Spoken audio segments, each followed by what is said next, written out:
Hello, my name is Kristen Gutu, and this is Technically Biased, the podcast that discusses bias in tech.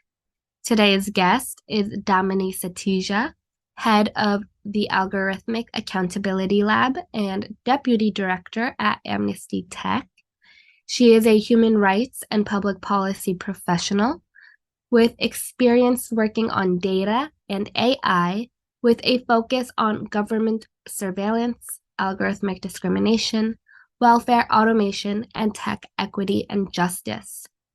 She has her Master of Public Administration from Columbia University with a specialization in tech policy and her BA in Economics from University of California, Berkeley.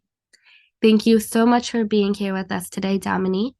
Before we begin, can you please share a little more about yourself and how you ended up on this career trajectory? Yeah, and thank you so much for having me here. So as you said, I work at Amnesty International in the tech team, and I've been working on data and AI issues for a number of years now with a specific focus on government use of those systems and their implications on people's rights. I started with a focus on the right to privacy, but over the years have focused more broadly on the sort of societal and human rights-based impacts of these technologies. So I've been working on those areas for a number of years, but the exact angle and focus has shifted and changed, and I've kind of tweaked how I wanted to be working in this space over time. I started in this space more in the tech and international development sphere. And that was what I had studied in my undergraduate degree. And I was very curious and thinking about sort of how does tech change policymaking, especially in the development space. And I was working at a company doing work in that space. And that was also at a time that governments in particular, but more broadly as well, there was a lot of talk about evidence-based policymaking and data-driven policymaking. And there was a lot of hunger in governments and sort of multilateral organizations, IGOs, organizations like the World Food Program, aid organizations, to find ways to bring data into their organizations and then use that to make better decisions because it was the hype of the moment, to be honest. And often they really didn't know what to even do with that data. It was just we think we need to be using more data, help us. And during that time, there were a couple of ways in which I sort of really changed my mindset on the matter and basically became really concerned about the privacy and surveillance angle of how governments were increasingly gathering a lot of data. And living in the Bay Area at that time and, pre-Cambridge Analytica, I was also seeing that if I raised these concerns with people, they seemed pretty unbothered, almost like it was a nuisance. And that was quite horrifying for me as well, given the direction of travel that things were moving in. So all those things came together and I decided to pivot myself more to the question of how do we regulate tech? How do we protect ourselves from these really basic infringements? And back then I didn't have a really strong vocabulary around the right to privacy, but instinctively I had a very strong concern about this. So from there on, I moved into that space. I went to grad school and studied tech policy and regulation. And like I said, over the years have kind of refined and changed that in many ways, working more in the policy sphere. But now I've landed in a human rights organization, and that really comes from wanting to, I think I started to feel a lot of frustration with tech ethics, or a lot of the ways governing and regulating tech was being talked about in sort of very soft, non-committal terms. And I think the human rights framework offers a very enforceable set of tools and mechanisms to think about how we regulate tech. So that's a sort of whistle-stop tour of how I got here. You make a really good point because the philosophy in the tech industry is often move fast and break things, but of course, at whose expense? So I think it's very important the work you are doing. And you did touch a little on this, but this will be a twofold question. If you can, one, elaborate on what you learned about the human rights implications in data and its role in policy and regulation, and also bring that to your work as head of the Algorithmic Accountability Lab and what you do as the deputy director at Amnesty Tech. So to speak to what I do at Amnesty International exactly, as you said, I head up a team called the Algorithmic Accountability Lab, which is a fairly new team within Amnesty Tech. So we're a 7-person multidisciplinary team. We have a range of skill sets and backgrounds represented in the team, whether that's a legal background, more academic and sort of sociology, anthropology, advocacy, journalism, data science, a whole range of things. And our vision as a team is to investigate, research, and advocate on the increasing use of artificial intelligence and algorithmic technologies specifically in the public sector. And within that, in the delivery of essential public services. So we're talking about welfare, social security, healthcare, housing, education. And that really is a response to seeing governments really take up automation and AI as a way to disperse those services, and often in really troubling ways, which I'm sure we'll come to later on. So that's the work of the Algorithmic Accountability Lab, and I'd be happy to speak more to what the team does. So within that vision, we have 2 main streams of work. One is around advocacy and very focused on influencing regulation. And over the last year and a half, we've been fully focused really on the EU's Artificial Intelligence Act, which we see as the first global comprehensive framework on how to regulate AI, not just us, many. And therefore, we're very conscious that it will set precedent for AI regulation in the way that the EU institutions have elsewhere as well, for instance, on data protection. So it's been really important to us to influence that forum in collaboration with other civil society groups working on the AI Act. And so that's been our advocacy focus, but that very much also lays the groundwork for how we will work on AI regulation moving forwards. And anyone who's sort of been paying attention to this space this year will know that there's been an absolute explosion in attention to AI as a technology, but also how do we regulate and govern AI? So that's one piece of our work. And I think as we move beyond the EU, a goal of ours is also to ensure that global North voices don't have the dominance that they currently have in tech regulation spaces. And that's a bigger question and a bigger challenge that we can unpack too if we get into it. And then the second stream of work that the team does is more around research and investigations. So looking into specific deployments of algorithmic systems by public sector agencies and using a combined human rights approach with more of a kind of technical audit approach to interrogate these systems as holistically as possible, from their technical design to the policies that underlie them, to the impact on people, and really understanding the lived experience of those who are on the receiving end of the harms of these systems. And then using the outputs and what we find in those investigations to help affected communities seek justice and remedy, and influence and pressure governments to take action and provide the transparency that's required, or put in place the safeguards that we see as essential to ensuring that human rights are protected. To build a foundation for our discussion, I often hear that technology is neutral and that it cannot be biased in its output. So can you provide a response to that for our audience and share how bias and discrimination generally emerge in AI algorithms? Absolutely. And yeah, I think, as you can imagine, that narrative of tech being neutral is really damaging and really negligent of how tech is developed, how tech is implemented, and in particular, whose voices are most represented in the process of tech development and deployment, right from the conceptualization of new technologies. So not just AI here, but technology more broadly, through to how it is deployed and what settings it is used in. Because throughout that process, there is an act of kind of defining the problem that you want to solve with the tech, right? I would say it's extremely fair and reasonable to say that the voices that define which problems are worthy of tackling with tech tend to be really powerful policymakers and, very importantly, industry. And industry has the monopoly in which direction to take technological development. So I think that's a first principle to establish when thinking about this. Tech is not neutral because it is so entwined in existing power structures, whether that power comes down to political power, financial power, who holds access to the resources required to develop tech. So that's the first area in which I think we see existing structures in society manifested in tech as well. And then I think the second is more to speak to the implementation and deployment piece. The way tech, and this is something we see really clearly with AI, the way it's implemented is very much enmeshed in the social and political and policy environment that these technologies are implemented in. So let me provide some examples that are very specific to the public sector settings that we look at in my team. So we look at AI used in migration contexts, in the delivery of benefits, as I said, in the context of law enforcement use.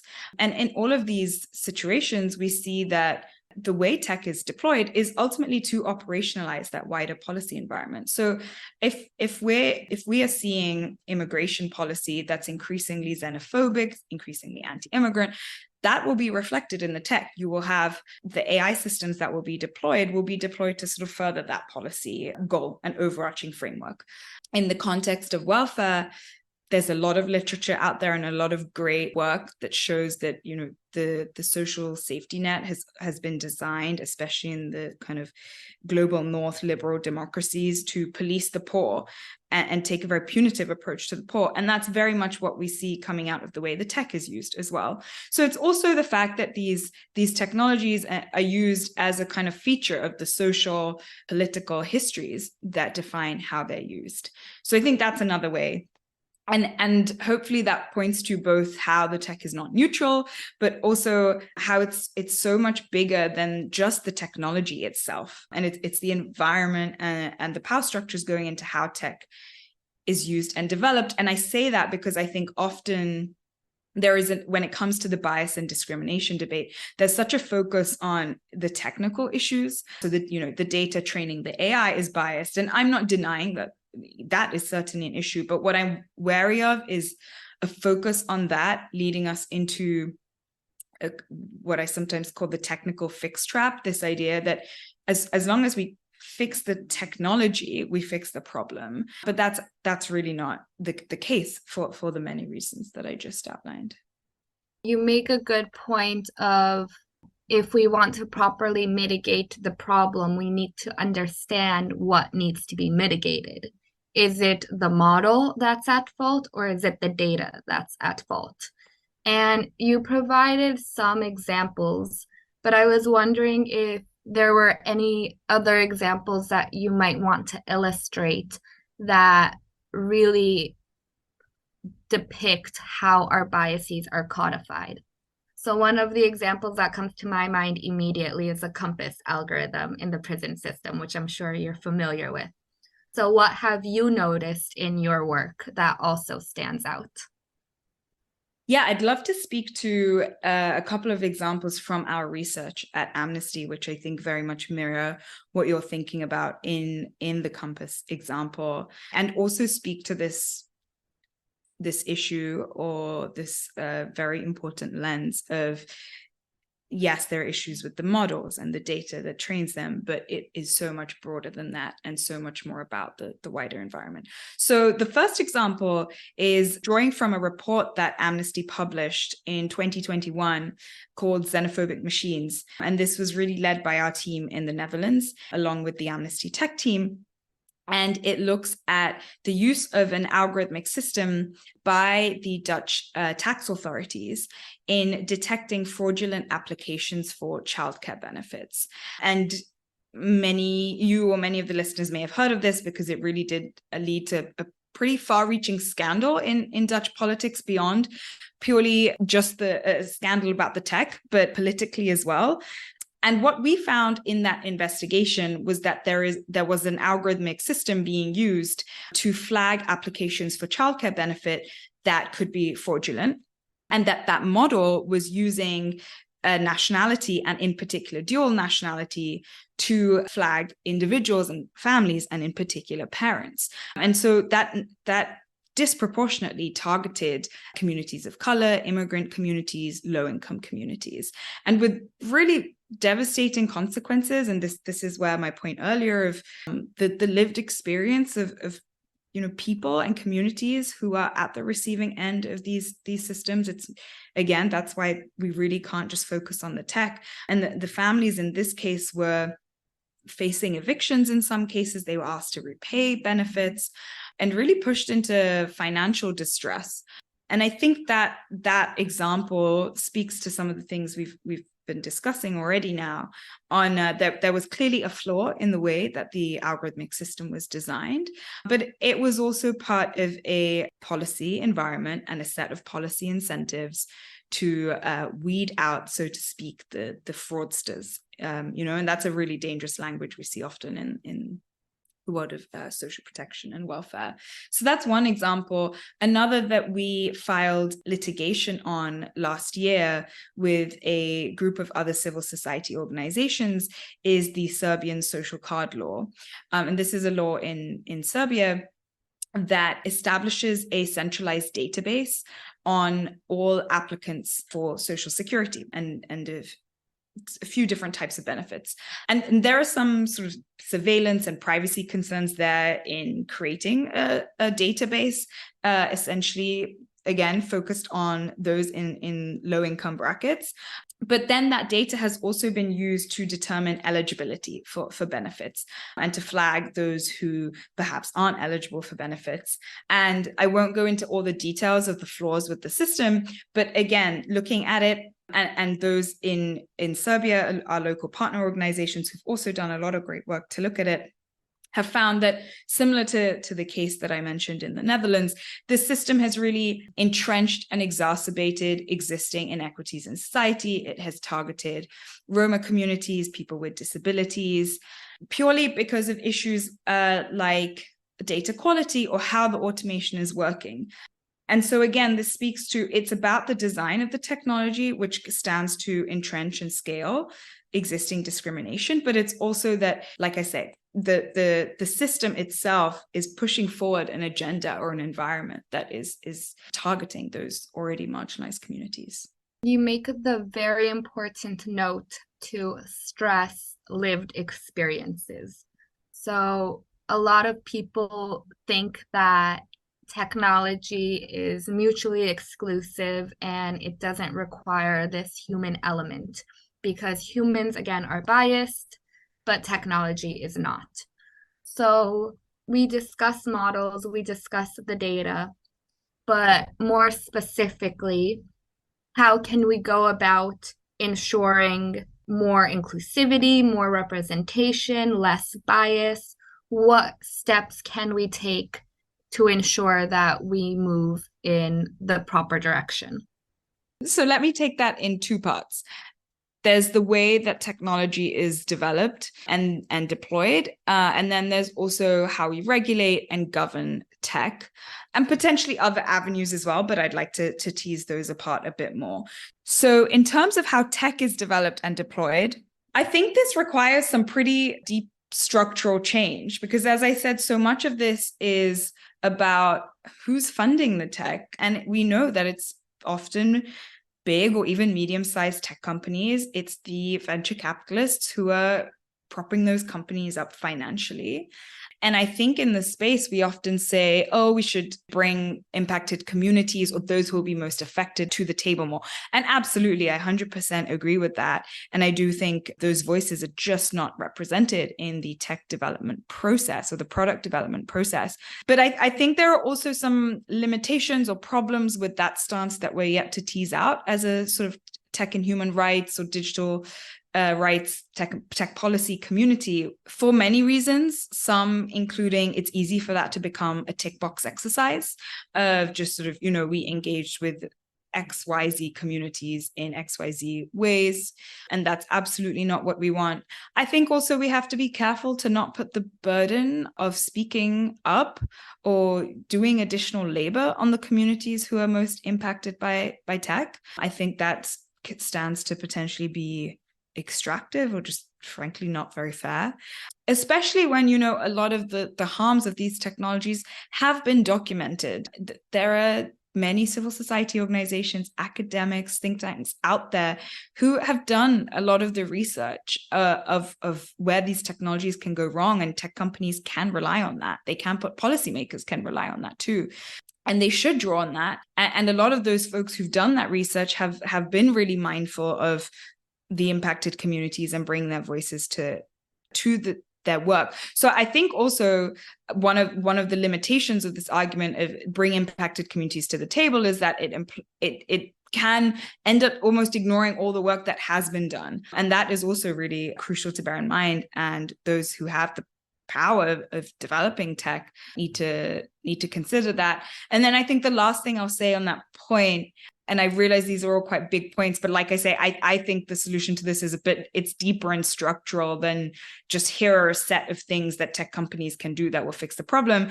I'd love to see a future where the very way in which the development and conceptualization of tech is resourced and done is more community driven. And I think that takes a real mindset shift to how tech is developed right now. And on the advocacy and regulation side, I think some of those arguments carry over.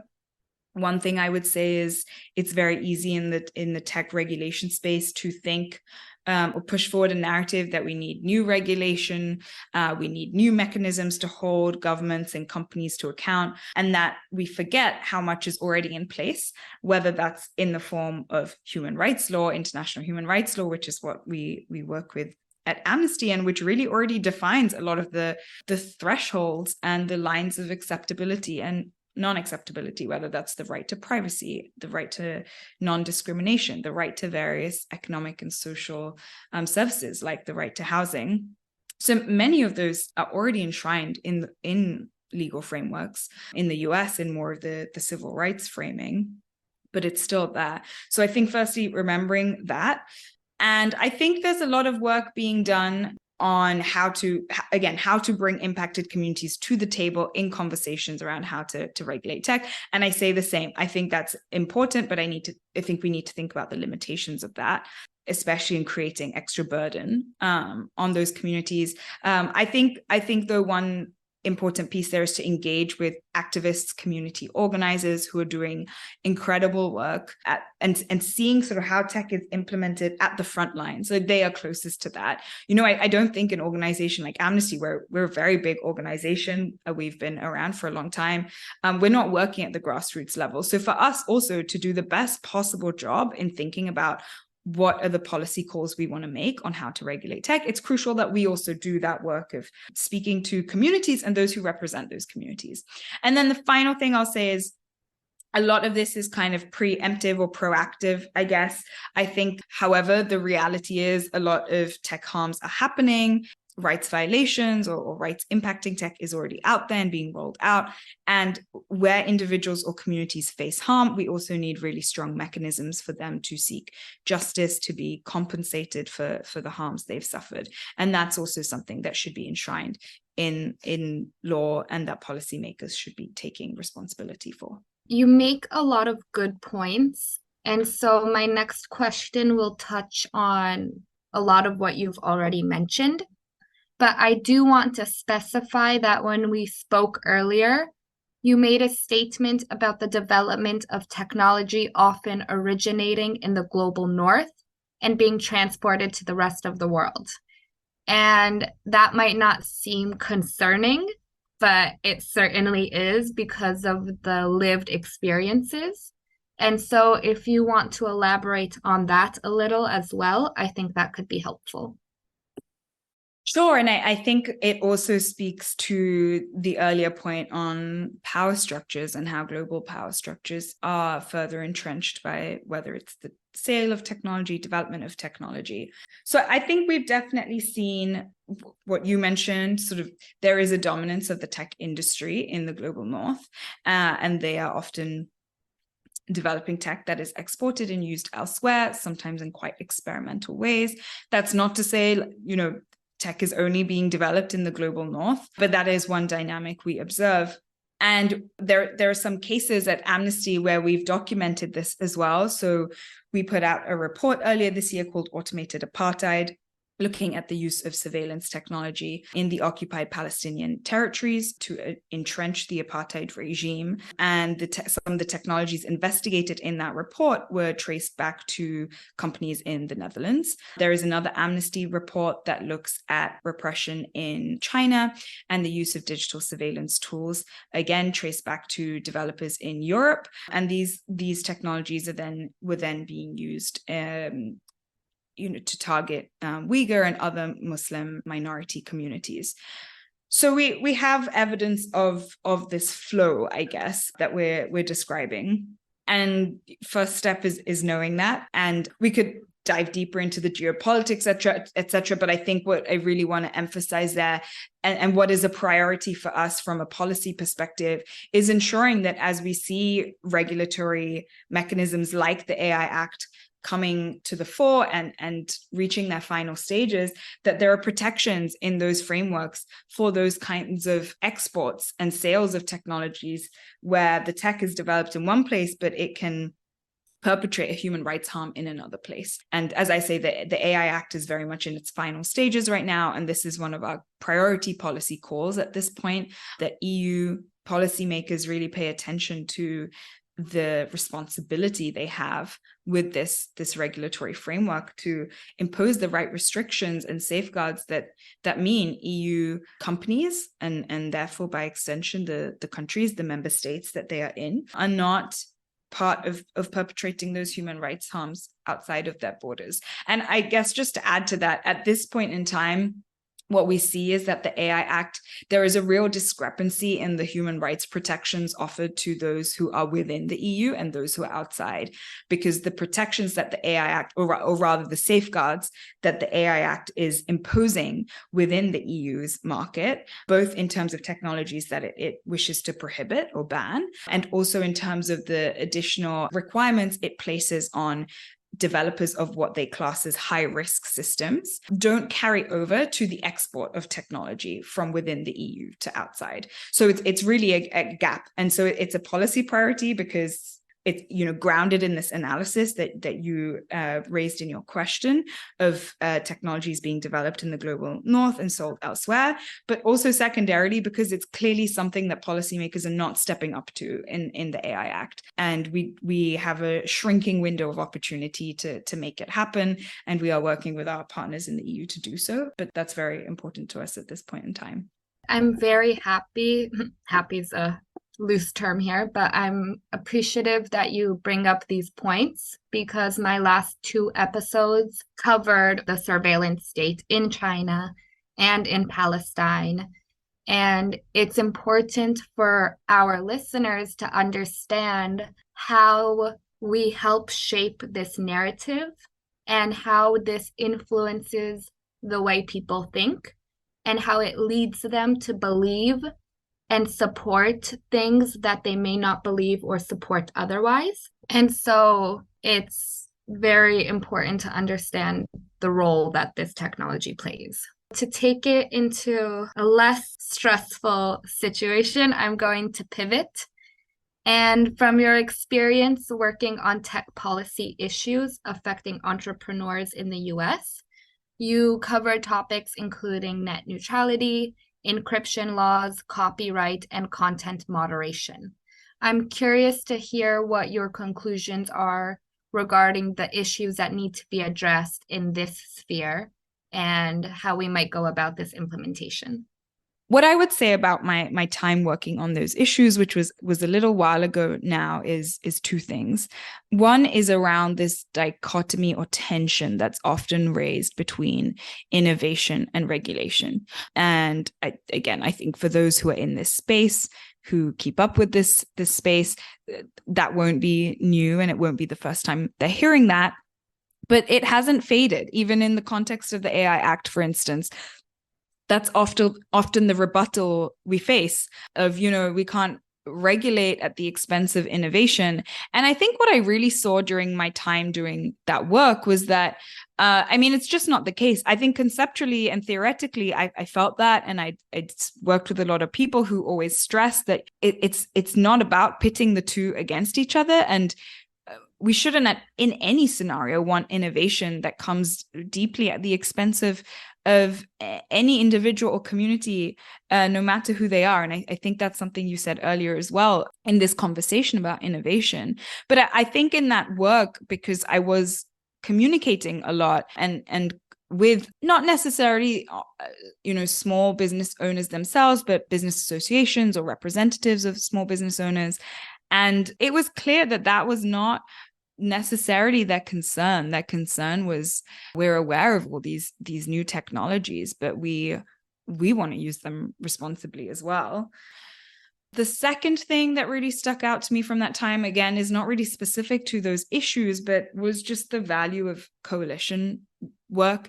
And I think if there are listeners who want to enter this space or kind of earlier in their career, it's really key to remember that achieving policy change, regulatory change, is a team effort, and it requires the coming together of nonprofits looking at these issues from various angles. We come with a human rights approach, but we work closely with organizations who have either a more specific approach on a certain economic and social justice issues, or work in different ways. So various nonprofits, but like I said, also community organizers, also journalists and the media. They play an important role in awareness raising. The policymakers themselves. There is a whole almost ecosystem and range of actors whose efforts need to come together to see that policy change. And I think, during that time, I was in DC, and I think seeing kind of how strongly coalitions were coming together on issues such as net neutrality and encryption laws, and the power that they had together, and also the power that they had as a group to bring, to also reference our previous point, lived experience to the fore. So for instance, at the time we were working on net neutrality, which was going to potentially be repealed in the US. And we worked with a range of other nonprofit organizations to bring folks who would be affected by that, whether that was those with disabilities, those in schools who relied on good internet access in school, those working with migrants at the border who needed access to internet to be able to file the various paperwork and applications that they needed to work through. So many different communities. We were able to bring them to DC, and there was a day on the Hill where they were able to speak with policymakers. So I think that's the other thing I would highlight from that time. And with that in mind, I will bring up my next question. And I'm specifically thinking of Hollywood as I ask this, and what's going on with the strike and AI in Hollywood and in art and media going forward. My question is that in today's digital age, many people believe that we cannot reclaim our data and that data ownership is a myth.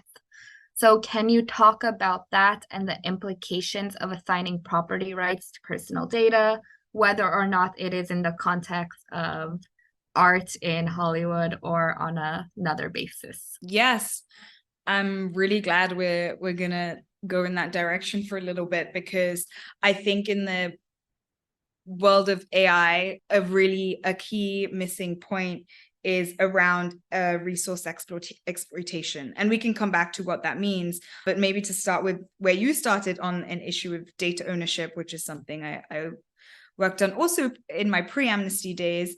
The top line thing I would say on sort of the implications of monetizing ownership of our data is that it effectively, in my view and based on my research, turns something that should be a universal human right into something that can be monetized.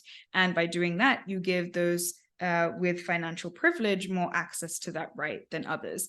And when I did that work, it was at a time when proposals were increasingly flying around on giving individuals more control of their personal data on internet platforms by offering them financial compensation for the use of their data. So for instance, you're on Instagram, and Instagram is harvesting your personal data and using that data, surfacing more tailored ads to you. And somehow you would get money for that. And you would be compensated for that because your data is your property. And I think on the surface, this can seem like a wonderful solution to all of our problems. But like I said, where I started was, I think my fundamental objection to that is that the right to privacy is not something that should be monetized, because that violates the very idea that it's a right universally accessible to all. Because in that model of social media companies compensating us for our data, like I say, we're those who would be able to opt out of that would be those who have the financial privilege to do so. I will also say that there are lots of questions around what that financial compensation would look like, and many have argued that it doesn't amount to much more than credit card points. So we don't even know what the real impact would be. But that was the fundamental objection with that piece and my findings. To bring that more into the present, I think fundamentally data-driven technologies, which AI and algorithmic systems are based on a type of data extraction and exploitation, and tackling that needs to be a part of our policy proposals and how we want to see these technologies regulated. And it's not just the technology itself or at the end point of the technology. I think it's also throughout the supply chain of those technologies. When we talk about how AI systems are being trained, or this really speaks to the ChatGPT piece and the strikes in Hollywood that you started this question out with. It's the extraction of data that is then being used to make the existence of these tools possible is extractive too. So that's why I say it's sort of not just the technology, but it's also the supply chain. And I think as we are seeing in the AI policy world, it's about data extraction and exploitation. It's also about labor extraction and exploitation, whether that's about how these systems are being trained. So we saw earlier content moderators in Kenya unionize for the first time, content moderators who are working as contractors for, I believe it was TikTok, and to train ChatGPT, unionize and call for better working conditions. And again, that comes back to the earlier point of kind of the global power structures between the global north and the global majority world that are also being exploited in how these technologies are being developed. So that there's a labor exploitation piece as well. And then there's the environmental exploitation piece, which I'm certainly not the expert to speak on, but there is mounting evidence, and has been for a while, though it's only getting more attention recently, on the environmental impacts of building AI systems, whether that's the energy required to run the data centers necessary for these AI systems or otherwise.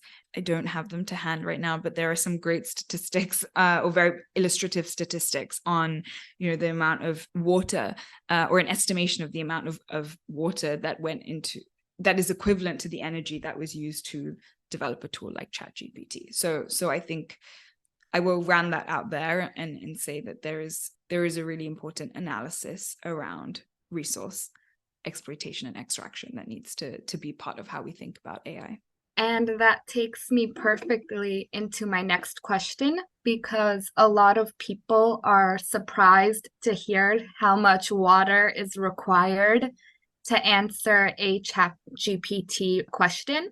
And so I'm curious to hear your thoughts on the hype around generative AI and ChatGPT, and if you think that ChatGPT should be trained on people's writing, their books, their poetry, what have you, or if it goes back to those property rights that it should be copyrighted and not allowed. Many thoughts on the hype around generative AI and generally how hype cycles around new forms of technology operate and often serve to distract or dilute. And, last year it was the metaverse, and now this year it's generative AI. And while I do think generative AI is a novel functionality in AI, and definitely worthy of our attention, I think hype cycles can be so damaging. And from my perspective, particularly because of how they also impact how we're thinking about policy and regulation. And I think they end up pushing the policy and regulation debates into a kind of myopic space as well, because policymakers often end up being led by that hype cycle. And start moving in very reactive ways. And that happened this year with generative AI, and how policymakers in the EU suddenly realized that they needed to incorporate generative AI somehow into this framework for AI regulation that had been in the works for a while. And all of this has really been driven this year by this hype. And of course, more than anyone, I believe that we need urgent action on regulating AI. And it's good that there is some momentum, but that momentum needs to be directed in the right place. And that right place right now is binding regulation at the national or regional level that can in the future influence global level regulation. And that head on looks at the harms and risks of AI that are happening now, have been happening and are documented, and are going to happen soon. And if we can get that right, then we set ourselves up well for regulating future forms of AI as well. And what I think the generative AI hype has done is caused this huge jump forward to the future forms at the expense of what we need to be focusing on. Now, I think that's also, I'm being a bit reductive here and simplistic. I think it's also very complex, and there are different schools of thought on AI and where we need to focus on AI. But that's my quick answer on the impact of hype cycles from the perspective of someone who cares about how tech is going to be regulated. So there's so many more questions I do have for you, but to bring our conversation to a close, I have a twofold question again. One, what can we as individuals and our listeners do to be more mindful about the way this technology uses our data, the way it may possibly be primed? What can we do to be more mindful? And off of that, are there any last pieces of information that you think are notable that we should take away from this conversation? On what people can do to be more mindful about how tech is used, how data is used about them, and the impacts, listening to this podcast is a great first step. Just to plug the podcast. I think the second thing I would say is I've talked a lot in the last, in the time that we've had together today, about tech at a policy level, at maybe a more macro level, which fits with the work I do. We have touched on lived experience, but perhaps what I haven't emphasized enough is the community and local level effects of these technologies. And while I think if you have the time and capacity to engage, or you work in the space and you can engage on tech policy at the more macro level, that's great. But I think where we can have a lot of impact is at the local level. And like I say, gig workers around the world have unionized because they have felt that the platforms they're working on are not being fair to them. I think that's one example of where we've seen more sort of local community level organizing, also around sort of the establishment of Amazon warehouses and offices. So I think there are some examples of it, but I think that there is a lot we can do in our immediate communities, with those around us, in our immediate kind of locations, to understand what impacts tech are happening, whether that's on us or others around us, and also demand change at the local and state level. I think those are really important places to push for change. And sometimes the easiest place for us to exercise immediate impact, and that often boils up. That also then influences regulation at the national level, at the regional level, at the international governance level. So that's what I would say on being more mindful. In terms of takeaways from this conversation, there are two things I'd like to say. One is to speak to the hype again, and to almost make a plea to try and cut through the hype. Like I said, I think it can be really distracting, and it can really dilute where the conversation needs to be.